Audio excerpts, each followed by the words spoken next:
Napiling natin sa ating linya ng komunikasyon via Zoom ang isa ho sa mga kababayan natin na apektado itong kaguluhan dyan sa Middle East.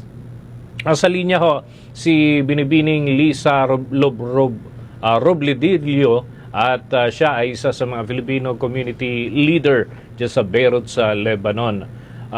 Si Bombo Dennis Hamito po ito, together with me si Bombo Everly Rico. Welcome to the program, Miss Lisa. And kumusta na ho kayo dyan? Ano na ho yung kalagayan ng inyong lugar dyan sa Lebanon matapos ho yung retaliatory attacks ng bansa na katunggali ng Lebanon dahil ho dun sa ginawa ng Hezbollah at sila yata yung unang umatake at gumanti yung Israel at well, ito'y nag-ugat dun sa gantihan sa pagkasawi ng Iran Supreme Leader, di ba? So, kumusta na ho kayo dyan? Ang sitwasyon po namin dito sa ngayon, medyo kalma pa rin po, pero yung sa South ang inaano nila. Kasi doon naman talaga sila nagpapaulan pag mayroon silang laban dito. Dito sa Beirut, safety pa naman po dito. Good to hear, no? May ulat na ho na inatake rin ang kabisera nga ng Beirut at naitala po ba na pinsala, casualties, batay sa inyong monitoring na kahit nung mga nakalipas ho na pagkakataon? Opo, dito po kasi sa Dahe, part na rin kasi po yan ng Beirut, malapit na yan dito sa isang bayan dito sa Beirut. Malapit na po yan dito sa Beirut, pero part pa rin po ng South yan. Malapit kasi yan sa airport, yung parang ganun. Wala naman pong naitatala pa sa ngayon, mga ano pa lang, yung saan na damage, yung saan sumabog. Pero pagdating sa mga casualties, wala naman pong inulat sa ngayon.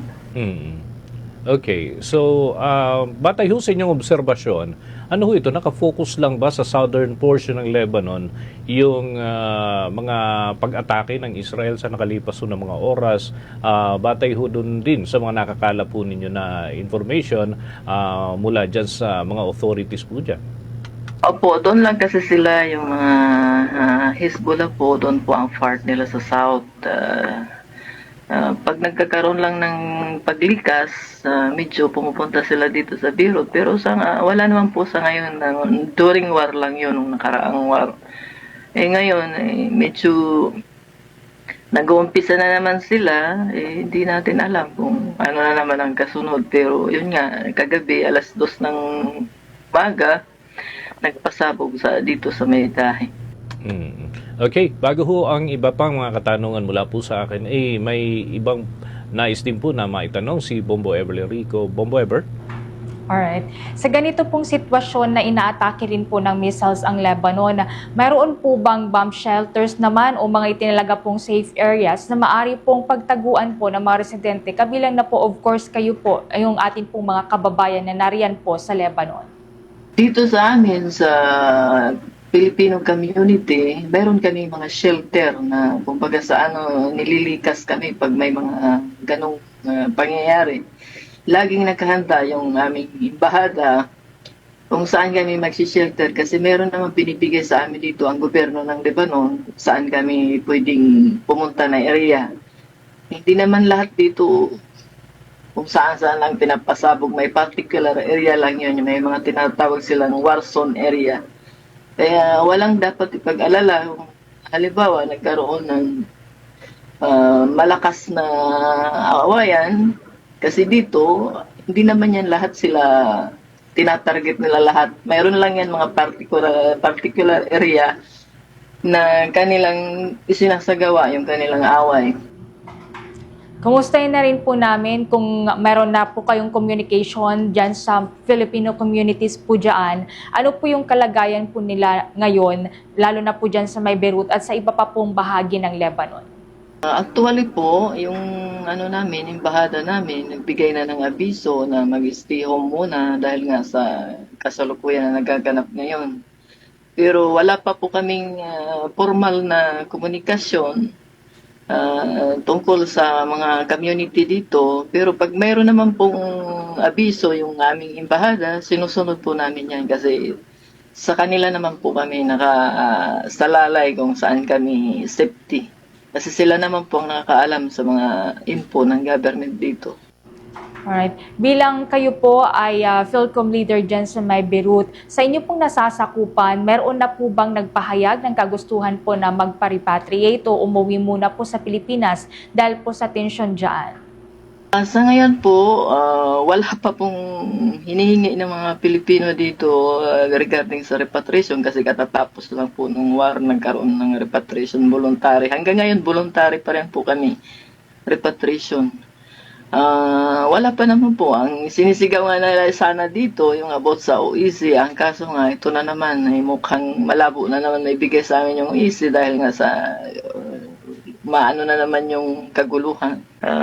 Yun nga, napag-isipan na namin na kung sakaling nagkaroon na naman ng kailangan mayroon kaming katulad ng ginawa namin na pamamaraan noon na walang maging sa Filipino community. Kasi nung nakaraan, nung war, nagtulungan kami noon mga Filipino community leader dito. Para sa ganoon, walang magkaroon ng casualties or masubatan man lang. Awa naman Diyos, hindi naman kami nagkaroon ng war nung nakaraang war. Alright, lastly na lamang po, sakaling magkaroon po ng emergency, meron po bang direktang hotlines o contact numbers na maaari pong tawagan ng ating pong mga kababayan para agad po silang matulungan? Mayroon po ang ating embahada, mayroon pong ipinost sa page nila ng mga hotline at kami rin po mga Filipino community leader dito sa Lebanon, maaari din nila kaming direct na kontakin nang sa ganun kung ano man ang itutulong namin, may papaabot namin sa embahada. Ang akin pong numero dito sa Lebanon, 813-660-81. Alright, Bongo Dennis. Sige. With that, maraming salamat po, Binibining Lisa Robledillo, at kami ho'y makikipag-ugnayan muli sa mga susunod na pagkakataon. Thank you so much.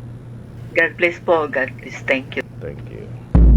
Mga kabombo, si Binibining Lisa Robledillo at Filipino community leader po dyan sa Beirut, Lebanon. Kaugnay ho ng kanilang sitwasyon doon. At siguro yung iba pang mga bansa sa gitnang silangan ay atin hong tutunghayan sa mga susunod din nating palatuntunan.